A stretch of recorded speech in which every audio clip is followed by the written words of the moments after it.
3-4 দিন আগে দর্শন করছে। দর্শন করে আমারে ফালাই থইয়া চলে গেছে। এখন আমারে বিয়ের প্রলোভন দেখাইছে যে বিয়ে করবে। এখন আমার লাগে কোনো যোগাযোগ করতেছে না, পালাইছে। আমারে গাড়িতে উঠাইয়া আমার হাত পাও বাইন্ধে আমার অত্যাচার করছে। তারা অত্যাচার করে আমার রাস্তায় ফালাই থুয়ে গেছে। ভাই, আমার মোবাইল টোবাইল সব কারিয়ে লই গেছে। আমার বিচার চাই ভাই, আপনারা আমার বিচার করেন। আমার সঠিক বিচার চাই ভাই, আপনারা আমার পাশে দাঁড়ান ভাই। আমার কেউ নাই, আমার অর্থ সম্পদও নাই, আমার টাকা পয়সাও নাই, কিচ্ছু নাই ভাই। আপনাদের দুইটা হাত পাও ধরছি ভাই, আমার সাহায্য করেন ভাই। আমার দর্শন করে চলে গেছে, আর পলাইছে ভাই। আপনারা একটু সাহায্য করেন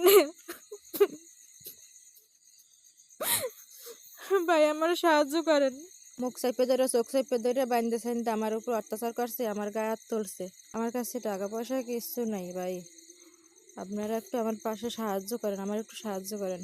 আমার বাড়ি হয়েছে বরিশাল, পিরোজপুর জেলা, থানা ভান্ডারিয়া, 3 নং তেলিখেলি ইউনিয়ন। 3 নং তেলিখেলি ইউনিয়নের ওই আকন বাড়ির মোহাম্মদ জাহাঙ্গীর আকন, হে হলে বিএমপির সেক্রেটারি। আর তার আর একটা ছেলে মোহাম্মদ মিজানুর রহমান, আর ছোট ভাই মোহাম্মদ মাহফুজুর রহমান। হ্যাঁ লাগে আমার লাগে প্রেমের সম্পর্ক। হ্যাঁ আমারে 3-4 দিন আগে ধর্ষণ করছে।